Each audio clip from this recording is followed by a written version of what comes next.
जहाँ तक सवाल आज देश और प्रदेश की राजनीति का है, मैं समझता हूँ अगर उत्तर प्रदेश की बात करें तो उत्तर प्रदेश के अंदर आज स्थिति बद से बदतर हो चुकी है।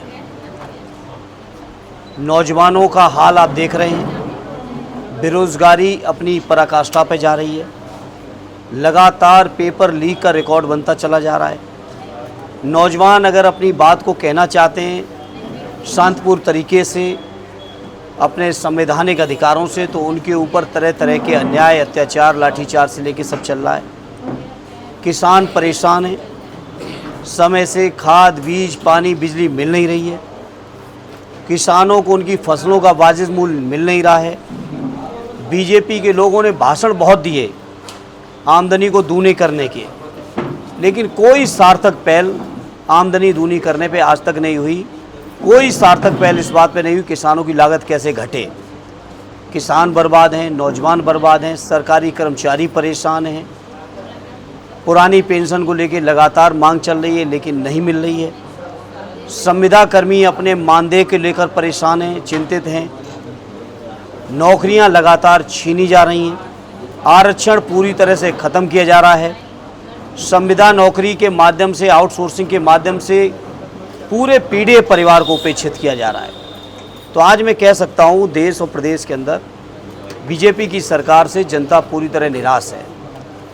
अगर हम आजमगढ़ की बात करें तो आजमगढ़ में पिछले 8 सालों से कोई भी विकास की नई उपलब्धि नहीं है। लगातार आजमगढ़ के लोग उपेक्षित हो रहे हैं। समय से नहरों में पानी नहीं है। बिजली के संकट को आप देख रहे हैं। ट्रांसफार्मर अगर एक बार फूकता है तो महीनों महीनों नहीं बदला जा रहा है।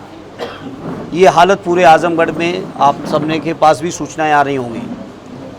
तो आज इस मौके पर हम इतना ही कहना चाहते हैं अपने समाजवादी पार्टी की ओर से कि हम समाजवादी लोग जनता के दुख में, दर्द में न केवल शामिल हैं बल्कि उनके साथ हर संघर्ष में खड़े हैं।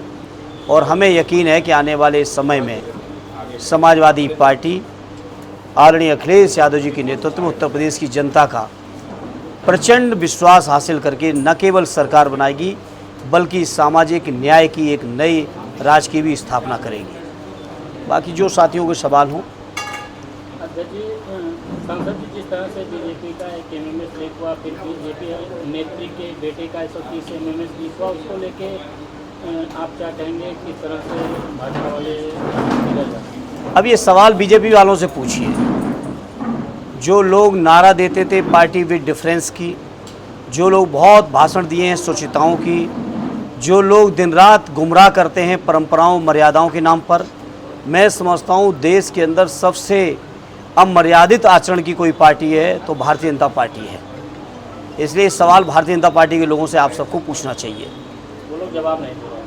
अब ये तो आप लोगों की अपना टैलेंट है कि आप जवाब ढूंढें, जवाब निकलवाएं। ये तो मैं समझता हूँ पत्रकार मित्रों आपकी असफलता है कि बीजेपी के लोगों से आप जवाब भी नहीं ले पा रहे हो।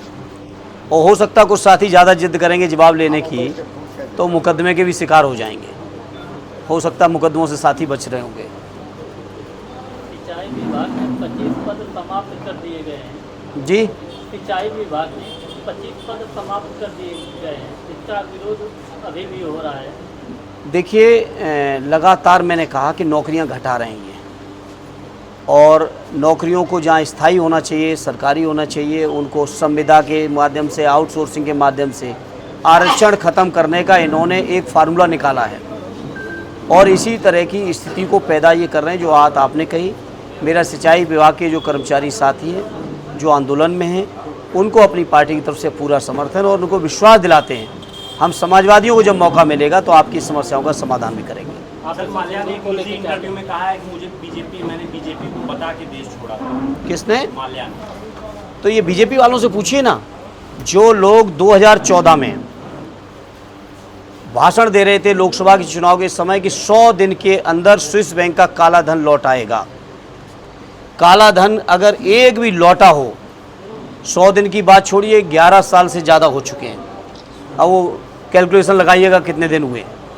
11 साल से ज़्यादा शासन चलाने के बाद कहीं कोई काला धन नहीं लौटा है। तो ये बीजेपी के लोग ये मान के चलिए, और हम समाजवादियों की तो स्थायी मान्यता बन चुकी है कि बीजेपी वाले जो कहेंगे समझ लेना ठीक उल्टा होने जा रहा है। जहाँ इन्होंने काला धन लौटाने की बात की थी, काला धन देश से और चला गया।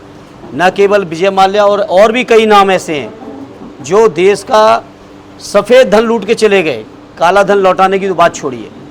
तो ये बीजेपी के लोग जो कहते हैं ठीक उल्टा करते हैं। कहीं काला धन नहीं लौटा, कहीं बेरोज़गारी ख़त्म नहीं हुई, कहीं किसानों की आमदनी नहीं बढ़ी।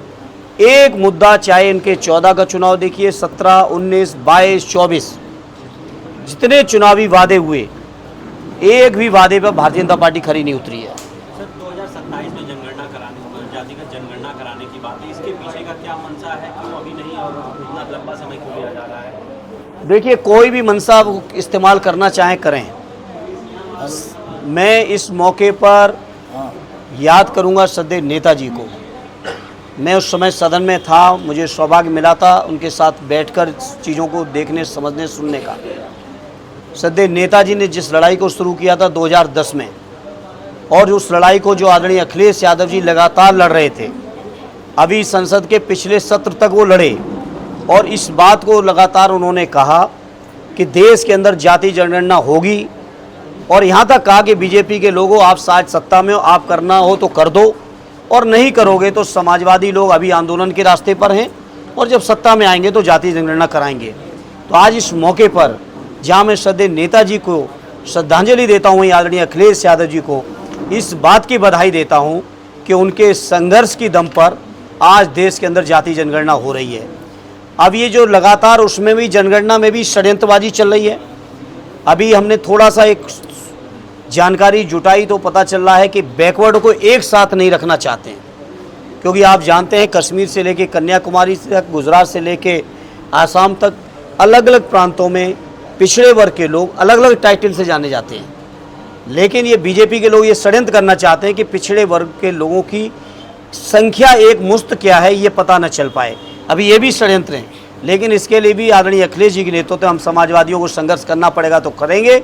लेकिन जाति जनगणना न केवल कराएंगे, बल्कि जो पिछड़ों की भावनाएं हैं, जो पीड़ित परिवार की भावनाएं, उनके अनुरूप जाति जनगणना कराकर ही मानेंगे। सर एक देश एक चुनाव की बात हो रही है, उसी में पंचायत चुनाव लगातार ये हो रहा है, पंचायत चुनाव या जनता से कराया जाएगा, तो इसको किस तरह से देख रहे हैं, क्या ये प्रासंगिक है? एक देश एक चुनाव जो कराने वाले लोग हैं, जिस दिन ये बिल संसद में आया था, पार्टी की तरफ से मैंने ही उस बिल का उस समय विरोध किया था इंट्रोडक्शन के मौके पर, और उस समय भी मैंने इस बात को कहा था, जहां 4 प्रांतों के चुनाव होने थे देश के अंदर, झारखंड, महाराष्ट्र, हरियाणा और जम्मू कश्मीर के, जहां उत्तर प्रदेश के अंदर 10 बाई इलेक्शन होने थे असेंबली के।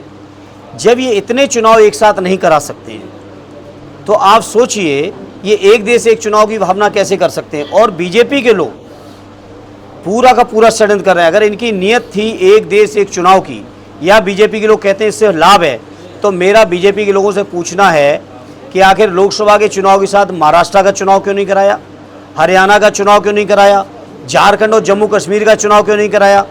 ये बीजेपी के लोग, मैं नाम नहीं लूँगा, लेकिन बीजेपी के बड़े बड़े संवैधानिक पदों में बैठे हुए लोगों ने मेरे सामने खुद कहा कि हमने अपनी सहूलियत से चुनावों को अलग अलग कराया। तो ये बीजेपी के लोग अपनी सुविधा देखने वाले लोग हैं। इनकी मंशा एक देश एक चुनाव कराने की नहीं है, बल्कि इनकी मंशा इस बात की है कि समाज के अंदर जो सवाल आज खड़े हैं, दलितों के, पिछड़ों के, रोजगार के, किसानों के, बुनकरों के, संविदा कर्मियों के, फौजी भाइयों के, अग्निवीर का जो सवाल खड़ा हुआ है, जो पुरानी पेंशन की मांग कर रहे हैं हमारे पैरामिलिट्री फोर्सेस से लेके सारे सरकारी कर्मचारी, उन कैसे मुद्दों को चर्चा से बाहर करके एक देश एक चुनाव की चर्चा लाई जाए, इसलिए षड्यंत्र हैं। सर एक सवाल और, 69,000 जो भर्ती हुई थी शिक्षकों की, उनको नियुक्ति पत्र दे दिया गया, उनका कार्यकाल हो गया लगभग 4 साल 3 साल का। अब उन्हें ये कहा जा रहा है कि उनको छटनी की जा रही है इस आधार पर कि उन्होंने सेमेस्टर पूरा नहीं किया था। ये क्या सही है? पहले नहीं ऐसा होना चाहिए? देखिए, लगातार ये छटनी के बीजेपी के लोग कैसे रोजगार छीने, वो नित्य नए षड्यंत्र करते हैं। 69,000 शिक्षकों में किस स्तर की बेईमानी हुई, माननीय न्यायालय ने क्या क्या उनके बारे में कहा, सर्वोच्च न्यायालय तक मामला चला गया, क्या क्या बातें हुई, वो छुपी नहीं है। ये किस तरह से रोजगार जिनको मिले उनको रोजगारों को छीना जाए, कैसे षड्यंत्र किया जाए रोजगार ना मिले, कैसे आरक्षण छीना जाए, रात दिन इस षड्यंत्र और उधेड़-बुन में बीजेपी के लोग रहते हैं। लेकिन अब देश और प्रदेश का जनमानस जागरूक है, अब किसी भी षड्यंत्र में इनके फंसने वाला नहीं है। बिजली निजीकरण को लेकर जो है कि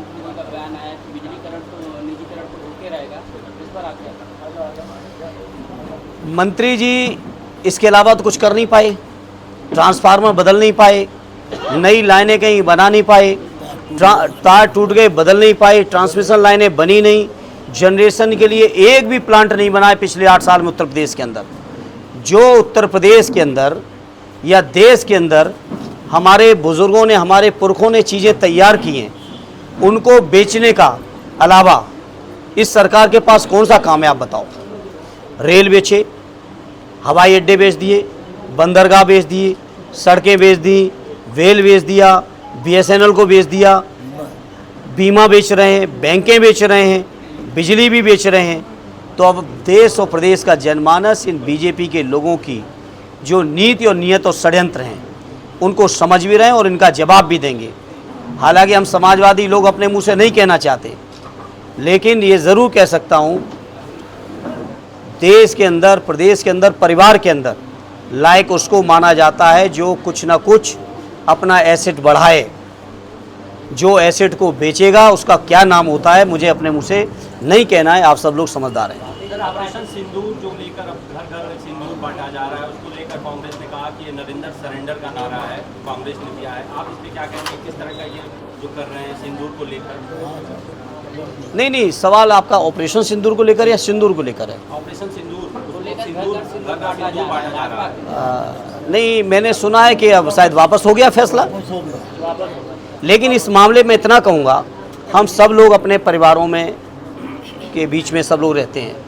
मैं समझता हूँ कोई भी स्वाभिमानी पुरुष इस बात को नहीं स्वीकार करेगा कि उनके परिवार की महिला को कोई दूसरा व्यक्ति जाके सिंदूर बांटे, और ना ही कोई हमारे देश की स्वाभिमानी माता बहन इस बात को स्वीकार करेगी। क्योंकि ये सिंदूर केवल सिंदूर लाल रंग नहीं है, ये सिंदूर मैं समझता हूँ लोगों के जज्बातों का, भावनाओं का, पूरे जीवन, और जिस सनातन धर्म को लोग मानते हैं वहाँ तो 7 जन्मों की मान्यता है। लोग किस तरह की भावनाएं रखते हैं उसके बारे में मैं समझता हूँ उनका सम्मान करना चाहिए भावनाओं का। बीजेपी के लोगों को हर बात में राजनीति नहीं करनी चाहिए, और राजनीति अगर हर चीज़ में करेंगे तो लोग भी अपने तरीके से उसका जवाब देंगे। सिंदूर तब लगो दौड़ रहा है। छोड़िए क्या